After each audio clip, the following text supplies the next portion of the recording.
નમસ્કાર ખેડૂત મિત્રો, હું છું યશ ઠુમર, તિરુપતિ એગ્રો સેન્ટર ગોંડલ. આજે આપણે જે મુદ્દા ઉપર ચર્ચા કરવાના તે છે હાલ ચોમાસું સિઝન નજીક આવી રહી છે. ખેડૂત મિત્રો મૂંઝવણમાં મુકાઈ રહ્યા છે કે ભાઈ આપણે મગફળી કરવી કે કપાસ. જે ખેડૂત મિત્રોને કપાસ કરવાનો છે તેનો વિડીયો આપણે આગળ મૂકી ચૂક્યા છીએ. હાલ જે આપણે આજે વિડીયો બનાવવાના છીએ તે છે મગફળીના પાક ઉપર આપણે વિડીયો બનાવવાના છીએ. મગફળીનો પાક જે છે એ ખેડૂત મિત્રો કરવાના છે, કયું બિયારણ વાવવું તે પણ મૂંઝવણમાં છે. તેનો તો મેળ થઈ જશે કે ભાઈ આ નહીં તો આ બિયારણ વાવી દેશું, પણ તેની અંદર એવો કયો પટ આપવો કે એવું કયું બીજ માવજત આપણે કરી શકીએ કે જેનાથી લાંબા ગાળા સુધી આપણા મગફળીનો પાક જે છે એ તંદુરસ્ત રહે અને જેની અંદર જે છે એ રોગ જીવાત ઓછી લાગે, તેમજ જે પાછળથી આવતો મૂંડો જે છે, મૂંડો એટલે કે ગુંડો જે છે એ ન આવે અને આપણી માંડવી જે છે એ સારામાં સારી આપણા ખેતરની અંદરથી ઉતરે અને આપણે મહત્તમ એમાંથી વળતર લઈ શકીએ. તો તેના માટે થઈને આજે આપણે આ વિડીયો બનાવવાના છીએ. મગફળીની અંદર પટ શા માટે જરૂરી છે? પટ મારવાથી શું થાય?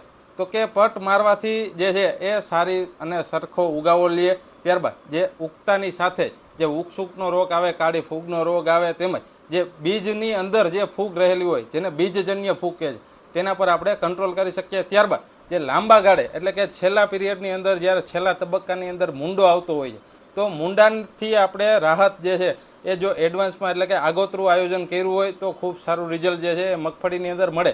પછી પાછળ જતાં જો અત્યારે આયોજન ન કર્યું હોય અને પાછળ જતાં જે છે એ મૂંડો આવે અને તેના માટેથીને ખેડૂત મિત્રો ઊંચા ખર્ચા કરતા હોય છે, છતાંય જે મૂંડાની સામે છે એ એટલું બધું રિઝલ્ટ મળતું ન હોય આપણને. તો તેના માટેથી અત્યારથી ધ્યાન રાખીએ. અત્યારે થોડો ખર્ચો થશે, બિયારણનો ખર્ચો પ્લસ તમે કહો યશભાઈ પટનો ખર્ચો તમે કરાવો, આ તો ભાઈ હેરાન થઈ જાવ. તો એના હાટુથી અત્યારે થોડાક હેરાન થઈ જાવ તો ભલે થઈ જાવ, પરંતુ પાછળ જતા જે છે એ આપણે ઉપાધિ નહીં રહીએ અને પેટ ઠારીને સૂઈ શકશું અથવા તો પેટ ઠારીને ખાઈ શકશું. પછી ત્યારે પાછળ જતા મૂંડો આવે ત્યારે તમે ન ખાઈ શકો, ન સૂઈ શકો, તમારી પરિસ્થિતિ એવી થાય છે ભાઈ અમારાથી જોવાતી નથી અને અમે જે છે એ કાંઈ કરી શકતા નથી. તો તેના માટેથીને જે ધાનુકા કંપનીનું વિટાવેક્સ આવે છે તેને 1 કિલોએ જો 2 ગ્રામ નાખી અને પટ મારવામાં આવે તો ખૂબ સારું પરિણામ. જે શરૂઆતની અંદર આવતી બીજજન્ય ફૂગ હોય તેમજ જે ઉગસૂકનો રોગ હોય તેમજ કાળી ફૂગ હોય તેની સામે ખૂબ સારા પરિણામ મળે છે. આ હળવો છે, હળવું, આની કોસ્ટિંગ નીચે આવશે. તેમજ જો ખેડૂત મિત્રો વધુ ખર્ચો કરવા માગતા હોય તો જે બાયર કંપનીનું એવરગોલ કરીને આવે છે તેને જો પ્રતિ કિલો 1 mlનો ડોઝ રાખી અને જો આપણા મગફળીના બિયારણની અંદર જો છે એ પટ મારશો તો ખૂબ સારું રિઝલ્ટ મળશે. ત્યારબાદ જો એનાથી પણ સારું કરવા માગતા હોય અથવા તો એની લેવલે કરવા માગતા હોય તો BSF કંપનીનું સિસ્ટીવા કરીને એક પ્રોડક્ટ આવે છે, તેનો પણ સેમ 1 કિલોએ 1 mlનો ડોઝ રાખી અને જો પટ મારશો તો ખૂબ સારું પરિણામ જે છે એ જે બીજજન્ય ફૂગ તેમજ જે ઉગસૂકનો રોગ તેમજ કાળી ફૂગની અંદર આપણને રિઝલ્ટ મળશે. હવે વાત કરીશું આપણે મૂંડાની. તો મૂંડાની અંદર જે IIL કંપનીનું ભીમા પ્લસ કરીને આવે છે તેમજ જે UPL કંપનીનું રેનો કરીને આવે છે જેની અંદર થાયોમેથોક્ઝામ 30% જે આવે છે તેનો જો પ્રતિ મણ 70થી 80 ml જે ડોઝ રાખી અને જો પટ મારશો તો ખૂબ સારું રિઝલ્ટ મૂંડાની સામે મળશે.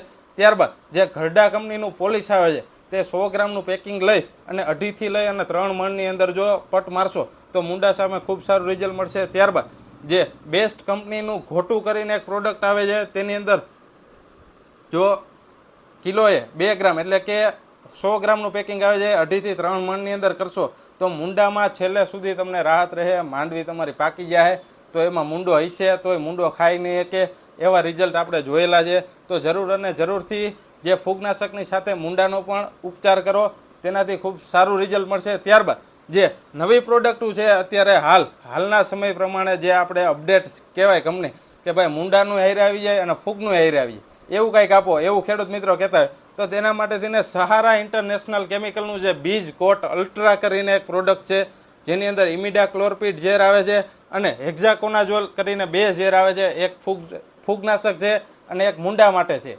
ખૂબ સારા રિઝલ્ટ છે. 70થી 80 ml પ્રતિ મણ એટલે કે પ્રતિ 20 કિલોએ 70થી 80 mlનો ડોઝ રાખી અને બીજ માવજત કરવાની જે ખૂબ સારા રિઝલ્ટ જે છે એ મૂંડાની અંદર પાકે ત્યાં સુધી, તેમજ જે કાળી ફૂગ છે, ઉગસૂકની ફૂગ છે તેમજ જે બીજજન્ય ફૂગ છે તેની સામે મળે છે. ત્યારબાદ જે જૂનું અને જાણીતું GSP કંપનીનું PCT 410 જેની અંદર પાયલાક્ટોસ્ટ્રોબિન, થાયરમ અને ક્લોથિયાનિડિન આ 3 ઝેર આવે છે. ખૂબ સારું કોમ્બિનેશન છે, ખૂબ સારા ટેકનિકલ છે, ખૂબ સારા રિઝલ્ટ છે. આ પ્રોડક્ટ છે તેમાંથી કોઈ પણ 2 પ્રોડક્ટ છે આની અંદર ફૂગનાશક તેમજ મૂંડાનું તેમજ આ 2 પ્રોડક્ટમાંથી કોઈ પણ એક પ્રોડક્ટનો તમે જો બીજ ઉપચાર કરી નાખશો તો ખૂબ સારું રિઝલ્ટ છે એ તમારા મગફળીની અંદર ઉગાવવાથી લઈ અને પાકશે ત્યાં સુધી જોવા મળશે. અસ્તુ. જય હિન્દ, જય ભારત.